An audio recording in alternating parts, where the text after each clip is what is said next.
utilise ta parole, Seigneur, pour nous rassurer et fortifier non seulement la foi, mais l'espérance que nous avons en toi et dans les choses à venir. C'est dans le nom de ton Fils Jésus que nous te prions, et le peuple du Seigneur dit Amen. Apocalypse chapitre 1er, versets 9 à 20. Moi, Jean, votre frère, qui est part avec vous à la tribulation, au royaume et à la persévérance en Jésus. J'étais dans l'île appelée Patmos, à cause de la parole de Dieu et du témoignage de Jésus. Je fus saisi par l'Esprit au jour du Seigneur, et j'entendis derrière moi une voix forte comme le son d'une trompette qui disait « Ce que tu vois, écris-le dans un livre et envoie-le aux 7 églises, à Éphèse, à Smyrne, à Pergame, à Thyatire, à Sardes, à Philadelphie et à Laodicée. » Je me retournai pour savoir quelle était la voix qui me parlait. Et après m'être retourné, je vis 7 chandeliers d'or. Et au milieu des 7 chandeliers, quelqu'un qui ressemblait à un fils d'homme, vêtu d'une longue robe et ayant une ceinture d'or sur la poitrine. Sa tête et ses cheveux étaient blancs, comme de la laine blanche, comme de la neige. Ses yeux étaient comme une flamme de feu. Ses pieds étaient semblables à de l'airain ardent, comme s'il avait été embrasé dans une fournaise. Et sa voix était comme le bruit de grandes eaux. Il avait dans sa main droite 7 étoiles. De sa bouche sortait une épée aiguë à 2 tranchants, et son visage était semblable comme le soleil lorsqu'il brille dans sa force. Quand je le vis, je tombai à ses pieds comme mort. Il posa sur moi sa main droite en disant « Ne crains point. Je suis le premier et le dernier et le vivant. J'étais mort et voici, je suis vivant au siècle des siècles. Je tiens les clés de la mort et du séjour des morts. Écris donc ce que tu as vu, ce qui est et ce qui doit arriver ensuite. Le mystère des 7 étoiles que tu as vu dans ma main droite et des 7 chandeliers d'or. Les 7 étoiles sont les anges des 7 églises et les 7 chandeliers sont les 7 églises. » Et le peuple du Seigneur dit Amen. Amen. Il y a quelques années, bien avant ma conversion, j'ai lu ce livre. Je croyais en Dieu, mais je n'étais pas encore né de nouveau parce que je n'avais pas fait cette démarche de me repentir de mes péchés devant Dieu. Et à cette époque-là, j'ai lu ce livre. J'en ai fait des cauchemars. Je ne sais pas pour vous, mais j'ai lu les histoires de dragons, des calamités, des maladies qui frappaient la terre. C'est cette sceau, c'est vrai, on parlait de cet agneau immolé. Et il y avait toutes sortes d'images que je n'avais pas à comprendre, de voir ces dragons et ces bêtes avec différentes têtes et avec différents yeux. On n'y comprend rien. Et moi, j'en suis sorti vraiment traumatisé. J'ai lu ça une fois et j'ai dit plus jamais je ne vais lire ce livre parce que je n'y comprends rien et c'est spécial comme livre. Le livre de l'Apocalypse, pourtant, est un livre effectivement très original. Et c'est vrai qu'il a été très contesté dans sa canonicité, c'est-à-dire que très tôt, certains se sont opposés à ce qu'il soit inscrit dans la liste des livres bibliques qui soient vraiment authentiquement chrétiens venant du Seigneur. Et certains aussi ont remis en cause même l'auteur du livre. Certains ont dit qu'il s'agit d'un prophète, non, donc pas de l'apôtre. Certains ont aussi dit que ce livre ne peut pas être écrit par Jean l'apôtre parce qu'il est trop différent des évangiles et des épîtres. Ils ont dit que les thèmes sont trop éloignés, le style est très pauvre. On parle de solégisme, c'est-à-dire de fautes de grammaire, de syntaxe en grec. Certains ont dit que ce livre était écrit dans un grec de banlieue et que ça ne correspondait pas du tout au style de Jean qui est tellement si pur dans les évangiles en particulier. Et donc on a remis en cause ce texte. En réalité, il est vraiment écrit par le Seigneur parce que non seulement la tradition le dit, mais c'est parce que le style apocalyptique est un style bien précis. Il fait partie d'une littérature bien précise avec ses métaphores, ses symboles, ses rythmes et ses images, ses couleurs qui sont là dans un but bien précis. Et Jean a la liberté de pouvoir emprunter ce style. Il y a eu de nombreux apocalypses qui ont été écrits à la même époque. Et Jean est libre de pouvoir parler de cette façon. Et il faut aussi dire que Jean ne s'est pas toujours présenté. D'ailleurs, aucun des livres de Jean ne le présente, où il ne se présente comme un prophète, ni comme apôtre. On a certains livres où il est dit simplement l'Ancien. Et tout le monde sait qu'il s'agit de Jean. Et les nombreuses fautes de grammaire qu'on a repérées sont souvent des citations qui sont issues de l'Ancien Testament et que Jean a carrément, pratiquement copié-collé lorsqu'il a reçu sa vision. Et donc, on peut avoir des changements de temps qu'on ne comprend pas. Des endroits où on attend du génitif, on a un autre temps et du nominatif. Et toutes ces choses-là peuvent rebuter. Mais il y a surtout quelque chose qui est très important. On sait que l'apôtre Jean a eu un disciple qui s'appelle Polycarpe. Il a été disciple de Jean. Et Polycarpe a eu lui-même un disciple qui s'appelle Irénée, Irénée de Lyon, qui a été évêque. Et d'ailleurs, Irénée est né à Smyrne, dans cette même ville, une des villes qui est de l'Asie mineure. Et Irénée a des écrits, il y a des traces où Irénée authentifie que c'est bien l'apôtre Jean qui est l'auteur de ce livre. On n'a pas de doute sur ces choses-là. Mais on remet toutes ces choses en doute parce que, en fait, en réalité, cet évangile est puissant. Et ses connexions avec même les différents thèmes du Nouveau Testament sont là. Et ce qu'il faut bien comprendre, c'est que Dieu parle au travers de cet apocalypse à une église qui a tendance à se refroidir. On situe le livre de l'Apocalypse soit à deux dates, soit juste avant la destruction du temple de Jérusalem en 70, ou bien à la fin du siècle même, vers les 95-98. Et ce qui est intéressant de comprendre, c'est que ce livre est écrit à une époque où c'est difficile pour les chrétiens de pouvoir continuer à avancer. Parce que pendant la période où il se situe, soit sous l'empire de Néron, soit sous l'empire de Domitien, c'est la persécution. Et c'est terrible. Jean lui-même et des gens se font arrêter. Vous avez un empire là qui est et qui est contre le christianisme. Les chrétiens ne peuvent même plus aller au temple parce qu'on leur refuse l'entrée dans le temple, on leur refuse d'entrer dans les synagogues. Ils sont obligés de se cacher pour pouvoir se rencontrer. Ils ne sont pas comme nous ici. Et ces chrétiens-là sont désespérés parce que certains sont jetés en prison, certains sont brûlés vifs dans des arènes. C'est compliqué. Et je suis sûr que si nous vivions, nous, ici, dans cette époque-là, il n'y a pas beaucoup d'entre nous qui seraient prêts à se rassembler. Parce que c'est sous la persécution et sous les difficultés qu'on voit vraiment qui est véritablement enfant de Dieu. C'est pas quand tout va bien. C'est pas comme nous vivons ici dans une époque où on a toute la liberté politique de pouvoir toute la liberté économique, la liberté politique pour pouvoir se rassembler. Mais mes amis, j'en suis certain, une époque viendra où on ne pourra plus se rassembler comme aujourd'hui. Parce que, en réalité, lorsque vous analysez l'histoire de l'humanité, des périodes de liberté religieuse sont très rares. Très rares. Et donc, c'est une grâce de Dieu, comme l'a dit la sœur ce matin, que nous puissions nous rencontrer ce matin et louer Dieu ensemble. Mais Jean n'a pas bénéficié parce que lui, il dit, moi, mon frère, votre frère, j'étais sur cette île appelée Patmos. Il a été exilé, il a été banni. Qu'est-ce qu'un vieillard? Comment un vieillard peut-il gêner tout un système politique, un empire européen? Comment un vieillard peut constituer une menace pour l'équilibre d'un pays? Ben, tout simplement, parce qu'il le dit, j'ai été sur l'île de Patmos à cause de la parole de Dieu, à cause de cette parole et aussi à cause du témoignage de Jésus. Jean prêchait l'évangile, même dans sa vieillesse. Jean enseignait l'évangile et le témoignage de Jésus-Christ, ce n'est ni plus ni moins que la manifestation de la gloire, de la puissance de Dieu qui accompagnait la prédication de la parole.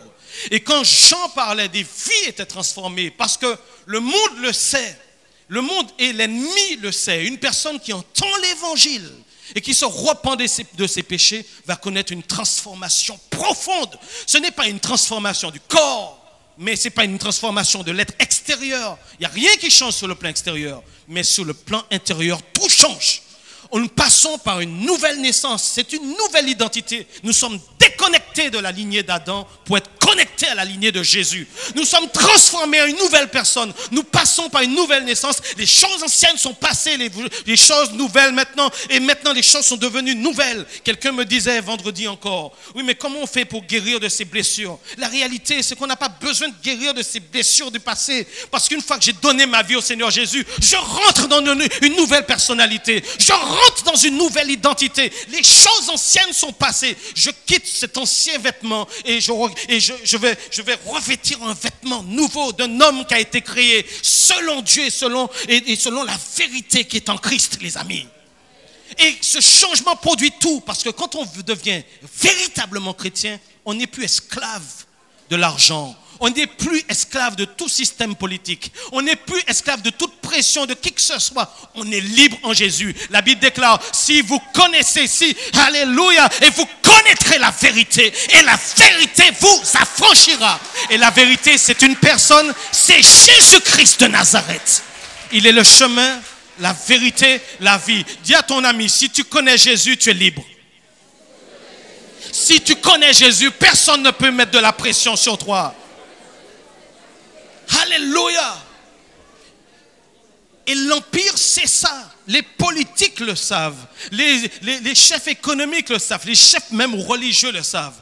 Et Jean était une gêne, une menace. Donc le voilà qui se retrouve sur cette île. Cette île existe, elle existe bel et bien. Il y a encore quelques personnes qui vont sur cette île. Et aujourd'hui, si vous allez sur Patmos, vous pouvez vous retrouver. On va vous montrer la grotte où Jean se retrouvait. Et où il restait des années, il restait là. Et Jean était là. Et je suis sûr que c'était une tristesse quand même pour lui. Parce que la pression était dure. Jean a vu petit à petit des chrétiens se faire enchaîner, tuer, brûler. Et il a vu les chrétiens se disperser.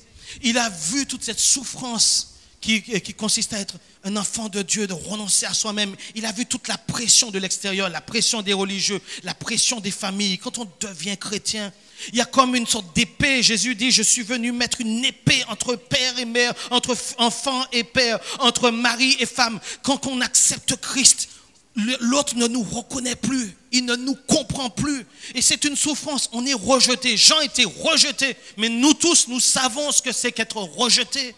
Parce que quand on donne sa vie au Seigneur Jésus, l'entourage ne comprend pas ce qui se passe. Et il y a une sorte d'animosité qui monte, il y a une sorte de persécution qui se met en place. Beaucoup de chrétiens se cachent au travail parce qu'ils ne veulent pas affirmer qu'ils sont chrétiens, qu'ils ont donné leur vie au Seigneur Jésus, simplement parce qu'ils ont peur d'être moqués, de railleries, ils ont peur qu'on se les mette de côté, ils ont peur de ne pas être acceptés par le groupe. Mais ça coûte de devenir chrétien. C'est quelque chose de normal. Et mes amis, Jésus dit, si vous me reniez devant le Père, moi aussi je vous renierai devant le Père. Si vous me reniez devant les hommes, moi aussi je vous renierai devant le Père. Ça coûte de devenir chrétien. Les gens disent que l'évangile ou bien que la religion c'est l'opium du peuple. C'est pas vrai. Moi, je ne suis pas venu à Christ parce que j'ai des besoins particuliers. Je ne suis pas venu à Christ parce que je cherchais une façon, un exutoire pour toutes mes souffrances. Je ne suis pas venu à Christ simplement parce que j'avais même moi personnellement besoin d'une guérison. Je ne suis pas venu à Christ pour toutes ces choses. Je suis venu à Christ parce qu'il m'a été révélé que Jésus est le Fils de Dieu et qu'il règne dans tout l'univers. Et c'est ça le plus important. Alléluia. Jean est là. Il est dans cette île, il est exilé. Certainement qu'il pleure sur tout ce qui se passe. Il voit toute cette pression. Et subitement, alors qu'il est là, qu'il est assis tranquillement, il entend une voix dans son dos.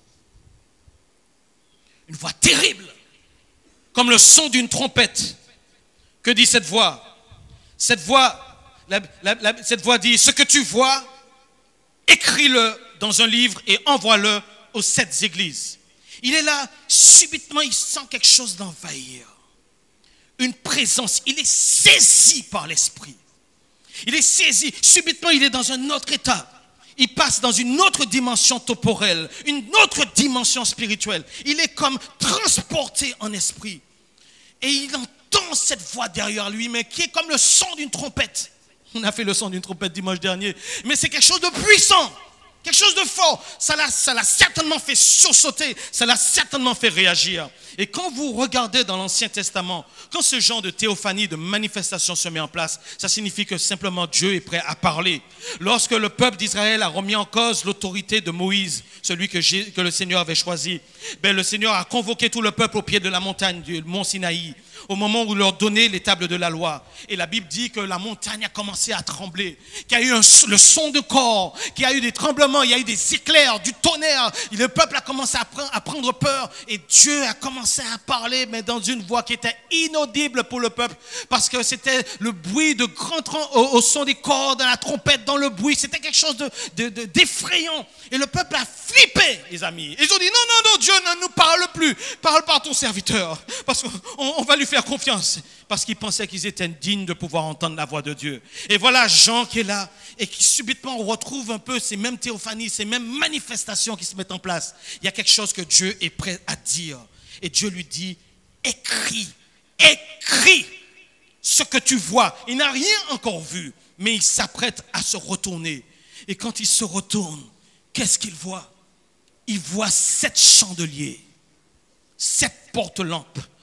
Et au milieu de ces chandeliers, il voit un homme, comme un fils d'homme, revêtu avec ces robes blanches, avec cette tunique, avec cette ceinture dorée, cette image d'un homme en toute dignité, dans une grande majesté, une grande splendeur, une image peut-être de royauté, mais aussi une image de sacrificateur, une image de prêtre, de grand prêtre. Et il regarde son visage, et il regarde sa tête qui est totalement blanche. Il voit ses cheveux qui sont comme de la neige. Il regarde ses pieds qui sont comme de l'airain ardent, comme si cet homme-là, il s'est sorti d'une fournaise. Il regarde, il voit ses yeux rouges qui sont écarlates, ses yeux qui regardent, qui scrutent. Et il voit de sa bouche sortir une épée à double tranchant. Il ne comprend pas ce qu'il voit, mais il est troublé. Il est troublé par cette image et il tombe comme mort par terre. Mes amis, Jean connaît Jésus. Qui connaît mieux Jean que Jésus? Jean était là le premier jour où Jésus s'est fait baptiser. Il était présent. Et avec André, son cousin, je ne sais pas, en tout cas son ami, ils sont partis, ils ont suivi Jésus tout de suite. Il était là dès le départ. Jean a vu Jésus marcher sur les eaux. Jean a vu Jésus multiplier des pains. Jean a été invité par Jésus, ainsi que Pierre et Jacques, sur la montagne de la transfiguration. Et il a vu cette théophanie, il a vu le visage de Jésus et ses vêtements resplendir. Et il a assisté à tout ça. Il sait qui est Jésus. Il a vu Jésus crucifié sur cette croix. Et puis, quelques temps plus tard, lorsqu'il a appris que Jésus était ressuscité, c'est lui le premier qui est arrivé dans le tombeau. Et c'est lui le premier qui a vu que le corps avait disparu. Jean a revu Jésus et ses mains percées. Jean a vu Jésus monter dans les cieux. Jean sait qui est Jésus. Et Jean, c'est celui qui a écrit « Au commencement était la parole, et la parole était avec Dieu, et la parole était Dieu. Et nous avons contemplé sa gloire, la gloire du Fils unique venu du Père. » Jean est celui qui a une révélation profonde de la personne de Jésus. Mais lorsqu'il voit ce Jésus-là, lorsqu'il voit Jésus dans cet état-là, dans cette condition de divinité, mes amis, il tombe par terre, blip. C'est plus le petit Jésus. C'est plus le même Jésus qui était sur terre. Ah, c'est le Seigneur des Seigneurs qui se manifeste dans sa plénitude. Il est celui dont la Bible dit, en lui habite corporellement toute la plénitude de la divinité. Il est celui qui a dit, je suis le chemin, la vérité et la vie. Il dit, celui qui croit en moi ne mourra pas, mais même s'il meurt, il vivra. Il est celui par qui tout a été créé. Écoutez-moi bien, j'ai donné cet exemple un jour. Moi, si je construis une maison, si je veux une maison, ou si je veux offrir une maison, par exemple, à mes parents, je peux dessiner cette maison, je peux imaginer cette maison. Cette maison est d'abord en moi. Elle est d'abord en moi, dans ma pensée. Ensuite, je peux demander à un entrepreneur de construire ma maison, à une entreprise de construction de construire ma maison. Mais je peux décider moi-même aussi, avec des coups de main, de construire ma propre maison. À partir de ce moment-là, non seulement cette maison était en moi, mais elle a été créée par moi. Et je peux aussi offrir cette maison à mes parents. Ce sera pour eux, mais je peux aussi décider que c'est ma maison que je construis. Donc non seulement ma maison a été créée en moi, mais ma maison est créée par moi, mais ma maison est créée pour moi. La Bible dit quand tout a été créé en Christ, par Christ, pour Christ. Toutes les autorités, toutes les dignités, toutes les principautés, tout l'univers, le cosmos entier, la terre entière, toi, moi, tous les hommes, nous avons été créés en Christ, par Christ et pour Christ. Il n'y a rien qui ne lui soit découvert, il n'y a rien qui ne le surprend. Et vous savez pourquoi je vous dis ça? Parce que lorsque nous sommes souvent attaqués par des esprits, par des gens méchants, écoute-moi bien, tu peux avoir, même Satan lui-même, il a été créé en Dieu, en Christ. Il a été créé par Christ, il a été créé pour Christ. Il n'y a pas ni pièce secrète en tchèque que bon Dieu pas connaître. C'est bon Dieu qui va faire. Et s'il là, c'est parce que bon Dieu qui a permettre de travailler encore pour l'instant, au nom de Jésus. Peut-être qu'il y a des personnes qui, dans ton travail ou dans ta famille, dans ta vie, te traumatisent. Je veux te dire que ces personnes-là, ils sont dans les mains du Seigneur. La Bible nous dit même une chose. Non seulement il a créé tout ce qui existe sur le plan spatial, tout ce qui existe sur le plan géographique, tout le cosmos, mais il a aussi créé, donc il a créé l'infiniment grand, il a créé tout ce qui est infiniment petit, mais il a aussi créé toute la succession des temps. Il a créé le temps. C'est lui qui est l'alpha et c'est lui qui est l'oméga. C'est lui qui est le premier et celui qui est le dernier. C'est lui qui est le vivant et celui qui est d'éternité. Il est le Fils de l'homme et la Bible nous donne cette image aussi dans Daniel 7 où il est l'ancien des âges. Jésus, et quand on le voit avec tous ses cheveux blancs, avec cette tête blanche, c'est vraiment le synonyme de sagesse, d'autorité. On a toute cette notion de jugement qui est là. Jésus n'est pas n'importe qui. Je ne sais pas en qui tu crois. Je ne sais pas quand tu imagines Jésus. Qui est-ce que tu vois dans ta tête? Peut-être que tu vois Jésus qui est en train de marcher sur la mer de Galilée. Peut-être que tu vois encore le Jésus dans la Bible. Mais le Jésus actuel, c'est celui de l'Apocalypse. C'est le roi des rois. C'est le Seigneur des seigneurs. C'est l'alpha et l'oméga. C'est l'étoile du matin. C'est le premier, le dernier. C'est celui qui a autorité sur toutes choses. Et c'est lui qui règne à jamais. Et c'est celui qui a le dernier mot dans l'histoire de ce monde au nom de Jésus. Alléluia. Alléluia. Il est extraordinaire. Il est Jésus, Christ de Nazareth. Ou tu comprends que c'est un homme, genre. Ou comprendre que c'est le Fils de Dieu. Mais on peut comprendre réellement qui est ça. C'est lui qui tient tout entre ses mains. C'est lui qui soutient tout par sa parole. Jean, quand il a vu ça, il ne sait pas quoi faire avec son intelligence, mes amis. Vous savez, normalement, avec nos yeux physiques, nous voyons le monde, la terre telle qu'elle est. Et c'est physique. Mais Jean a été saisi dans l'esprit. Et quand ses yeux ont été touchés par l'onction du Saint-Esprit, pof, ses yeux sont ouverts sur des réalités célestes. Le livre de l'Apocalypse nous a été donné pour nous faire comprendre que tout ce qui se régit dans ce monde est lié à tout ce qui se fait dans le monde céleste. La Bible nous dit, et le livre de l'Apocalypse, ce n'est pas un livre réellement pour l'Église. Parce qu'en réalité, à part les quelques premiers chapitres et la fin où on a la victoire de l'agneau, on a les noces de l'agneau, ben, toutes les calamités qui se passent alors que l'Église a déjà été enlevée. C'est pas la peine d'avoir peur, les amis. Dieu veut simplement nous dire que je suis au contrôle de tout ce qui se passe dans l'univers. Dieu veut nous donner une intelligence de ce qui se passe et de ce qui va se passer. En fait, quand Jean s'est retourné et qu'il a eu cette vision de Dieu, il a eu cette vision de Jésus, du Fils de l'homme, qui a eu cette vision du trône de Dieu un peu plus tard, et qu'il a eu la vision de tout ce qui va se passer pour les églises, tout ce qui va se passer dans le temps. En fait, quand il s'est retourné, ses yeux touchés par l'onction de l'Esprit lui ont permis de voir tous les siècles à venir qui allaient se dérouler. Et le Seigneur est en train de le dire simplement, je suis au contrôle. Ne vous inquiétez pas. Ne vous inquiétez pas. Mes amis, Jean est là. Et il est comme mort. Il est par terre. Il est tombé. Et Jésus s'approche de lui. Et la Bible nous dit que Jésus a posé sa main sur lui. Il pose sa main sur lui. Il était comme mort. Il était sans force. Peut-être désespéré. Et c'est au moment où on est le plus dans la faiblesse. Ou le moment où on sent que la corde va se casser quelque part à l'intérieur de notre tête. Ces moments qui sont si difficiles. Ben, le Seigneur Jésus arrive. Et il pose la main sur toi. Et il dit, ne crains point.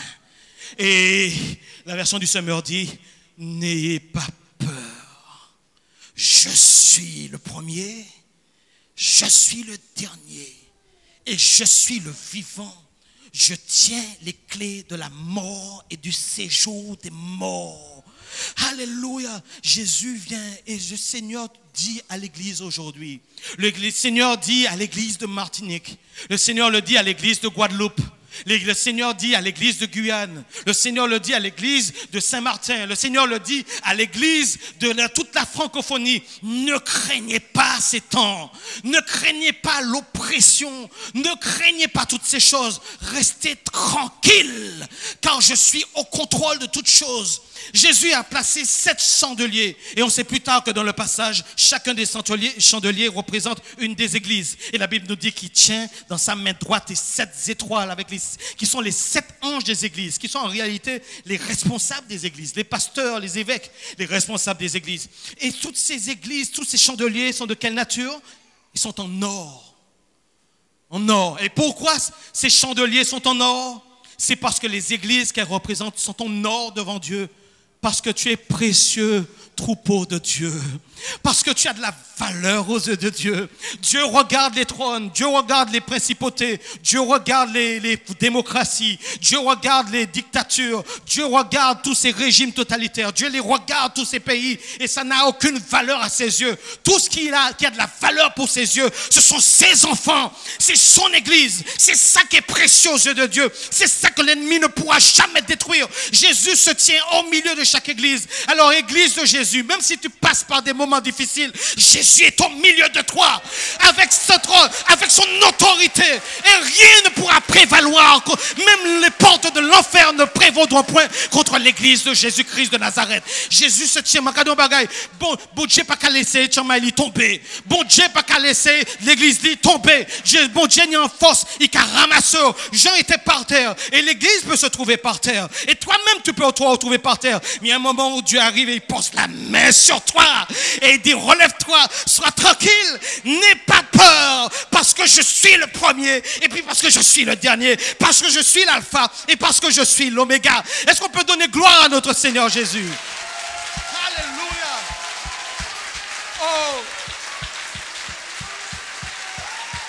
Oh Jésus.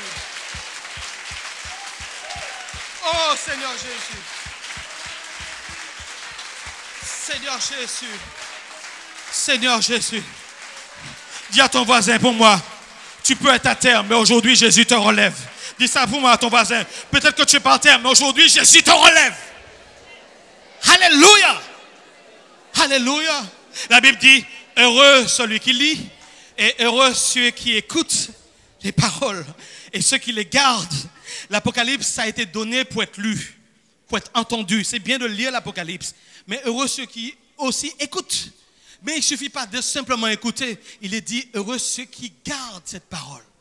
Il faut serrer cette parole dans son cœur parce qu'elle crée l'espérance. Parce que 3 choses vont subsister. L'amour, quoi encore? La foi et quoi encore? Et l'espérance. L'espérance. Je tiens ce message dans mon cœur parce que je sais que peu importe les tribulations par lesquelles je passe, je sais que Dieu a les derniers mots dans ma vie. Je sais que Dieu a le dernier mot et c'est lui qui a la victoire. Mes amis, alors, je vous dis, peuple de Dieu, soyons rassurés, soyons tranquillisés, relevons la tête. Parce que Jésus se tient au milieu de son église et Dieu va changer ta vie. Alors je voudrais dire à l'église du Seigneur Jésus, ne vous découragez jamais. Ne baissez jamais les yeux. Ne vous découragez jamais. Parce qu'au bout de la course, il y a une récompense qui vient de la part du Seigneur. Il y a les noces de l'agneau qui nous attendent. Et Satan est prévu pour être enchaîné, lui et tous ses démons et tous ceux qui le suivent. Mes amis, même si vous passez par des moments difficiles, même si nous sommes dans la maladie, même si nous manquons d'argent quelquefois, même si nous sommes sous les épreuves, même si on rit de nous, tenons bon. Avançons, ne nous décourageons jamais parce que celui en qui nous avons cru est le Dieu Tout-Puissant, le Fils du Dieu unique, le Seigneur des Seigneurs et le Roi des Rois. Est-ce qu'on peut se lever quelques instants, les amis? Alléluia. On va lever les mains. Et puis on va lever les mains vers lui. On va lui donner une acclamation et on va l'exalter. On va le louer cet instant. Béni soit-il.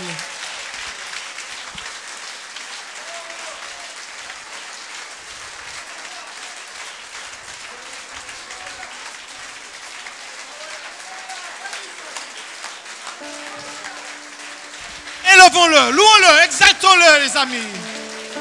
Jésus. Oh, roi des rois. Notre confiance est en toi. Nous décourageons le découragement ce matin. Nous avons découragé le découragement. Dans le nom de Jésus-Christ de Nazareth. Et nous relevons la tête. Alléluia.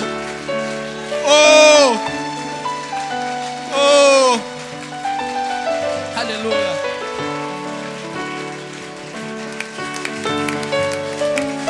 Alléluia. Alléluia. Je veux élever ma voix. Je veux chanter à mon Dieu, mon Sauveur, mon Seigneur et mon roi. Tous les anges l'adorent et se prosternent pour chanter. Nous tes fils et tes filles, nous t'adorons et chantons. Digne l'agneau te recevoir. Louange et majesté. Digne l'agneau, car il nous a rachetés. Digne l'agneau.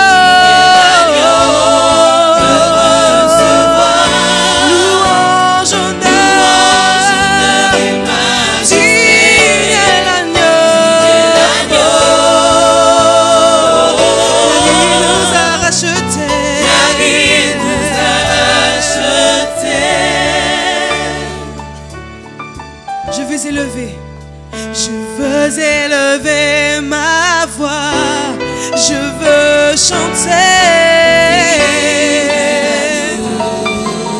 à mon Dieu, mon Sauveur, mon Seigneur et mon roi.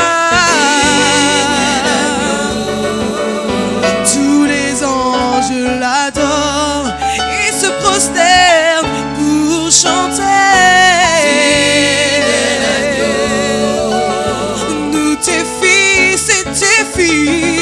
Nous t'adorons et chantons.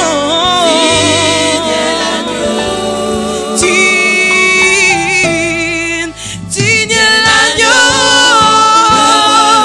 te recevoir honneur. Digne l'agneau.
majesté. Tu es l'agneau, car il nous a rachetés. Tu es l'agneau, tu es l'agneau, te recevoir. Louange, honneur et majesté. Tu es l'agneau,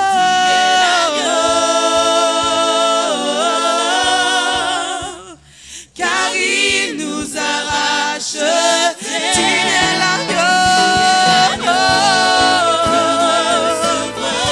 louange, honneur et majesté. Tu es l'agneau, car il nous a rachetés. Car il nous a rachetés, car il nous a rachetés, car il nous a rachetés, il nous a rachetés. Un grand prix, il nous a rachetés, car il nous a rachetés, car il nous a rachetés.